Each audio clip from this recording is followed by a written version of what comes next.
my name is Heidi Hubner, and I have loved animals since I was a little girl and have also been a voice for them. This is Dinky, and she's one of my rescues. I also have 2 other dogs, Chowsy and Blitzen, and 2 cats, Smokey and Sparkles, all which are rescues who I found or somebody didn't want, and I brought them into my home.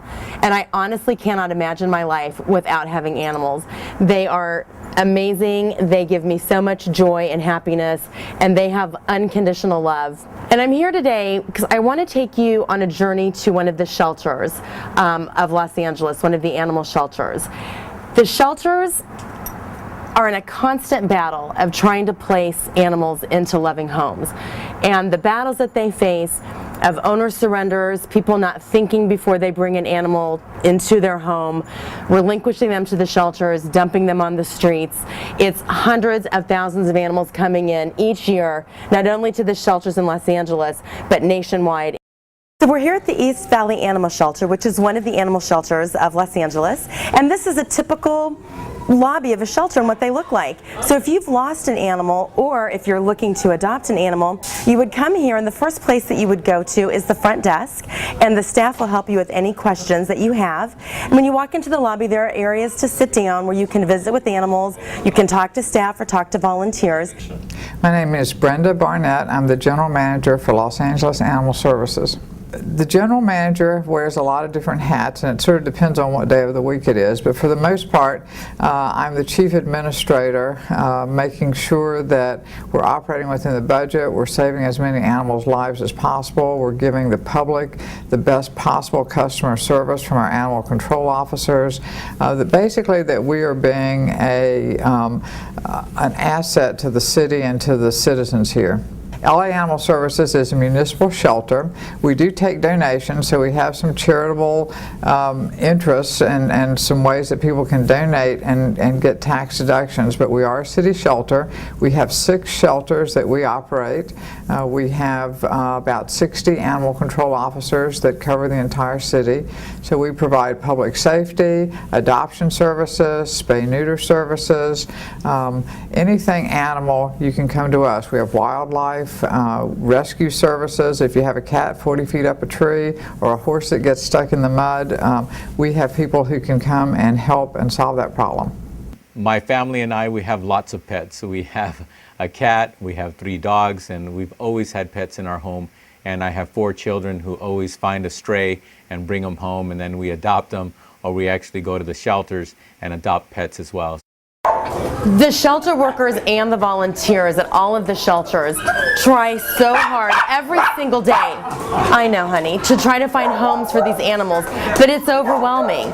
You can have an adoption day and maybe 50 animals get adopted, but before the day is over, there are 35, 40, or even maybe 60 animals that are being turned back into the shelter, whether they're owner surrenders or strays.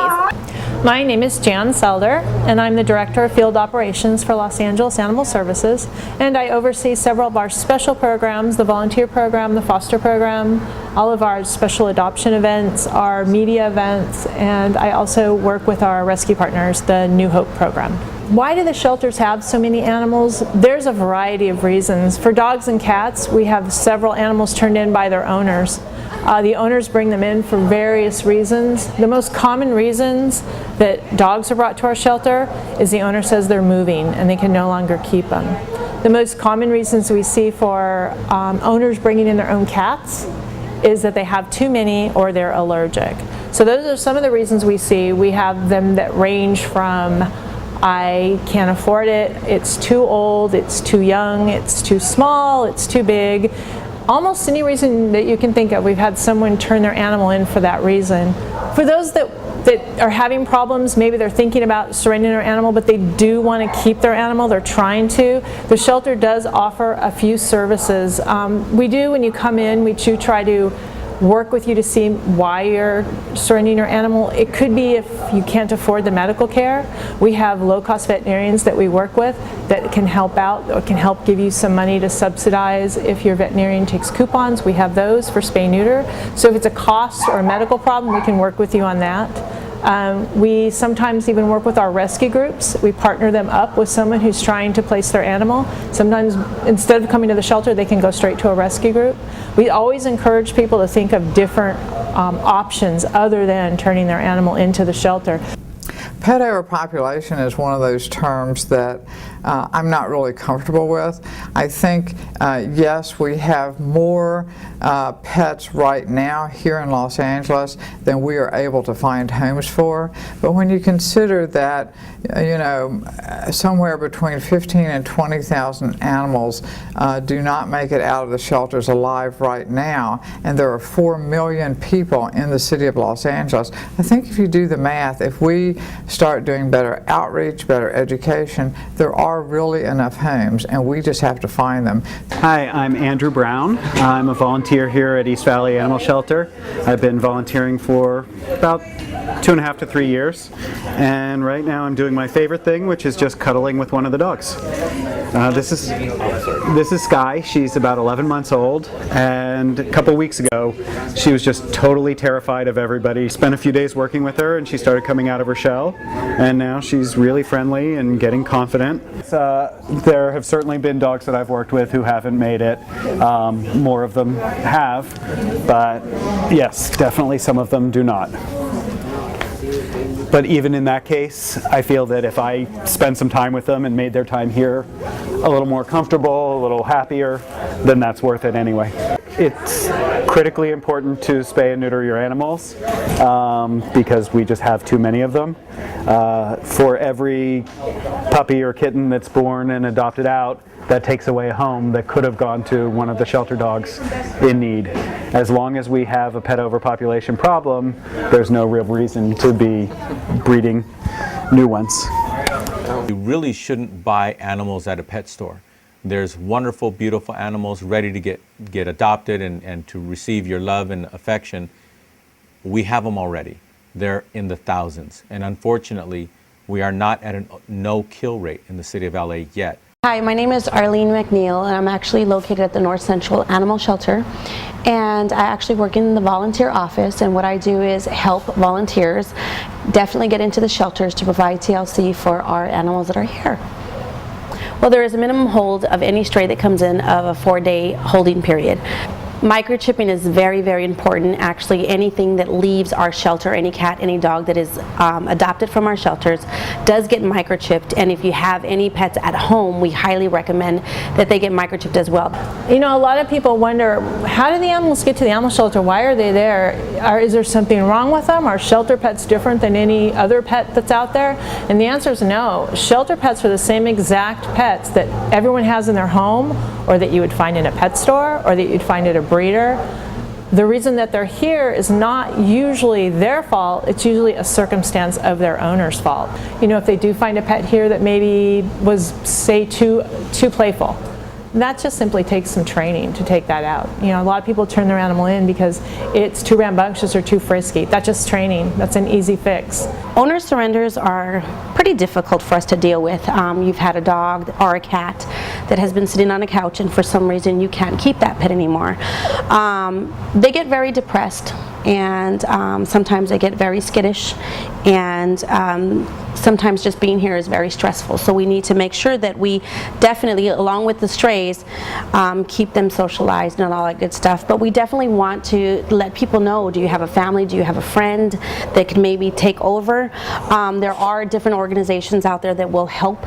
So it's definitely important for homeowners, or I'm sorry, pet owners, to try to resource and try to find out if there's any assistance that could actually help them to keep their pet at home. If we don't spay and neuter our animals, it contributes to, for example, the 500,000 cats and dogs that are euthanized every year in California, and the 4 million animals that are euthanized every single year. You know, sometimes we do have this debate about what's more important, is it adoption or is it spay and neuter? And I think it's got to be a combination. That's what I'm seeing here in LA. Finally, after several years of having the spay and neuter ordinance requiring spay and neuter, and having a lot of different groups putting money into spay and neuter, we are seeing fewer animals coming into the shelters.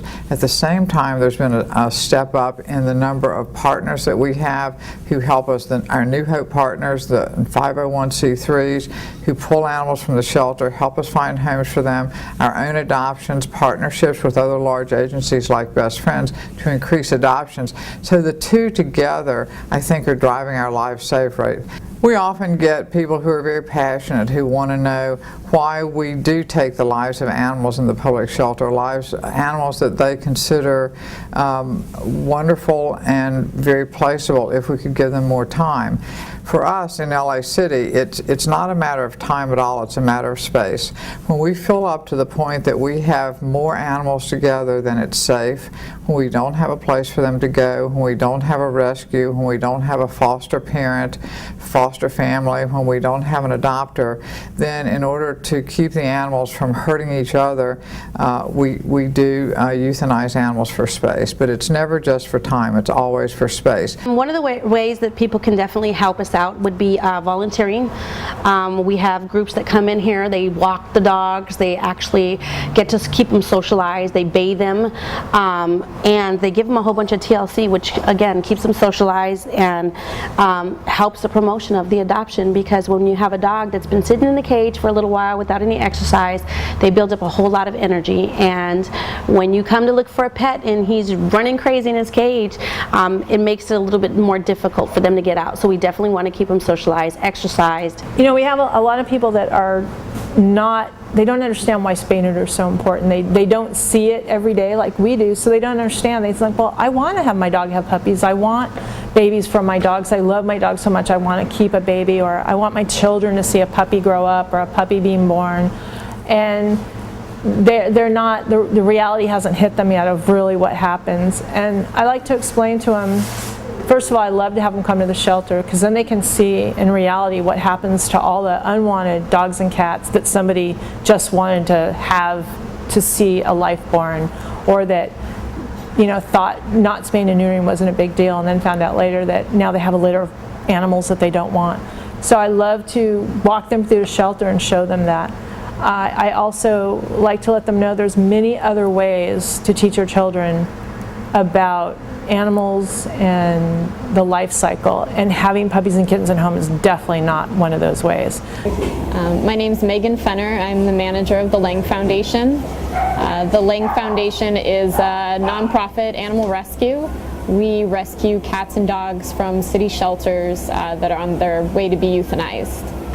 Right now at our West LA location, we probably have about 40 dogs, and I would say about 87 cats.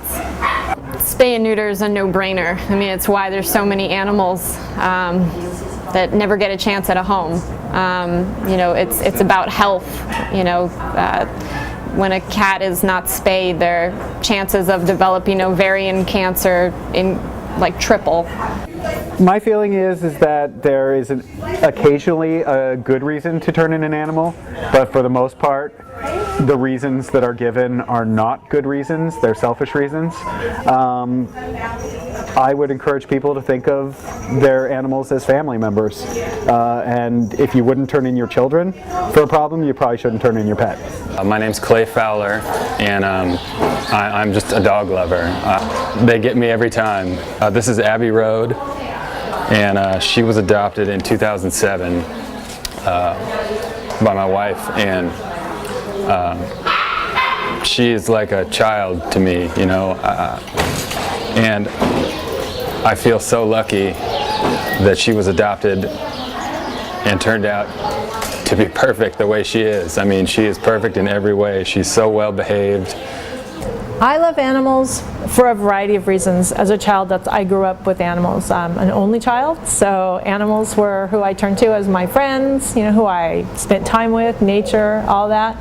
As a child, I wanted to be a veterinarian because I wanted to help animals in that sense, in that medical way.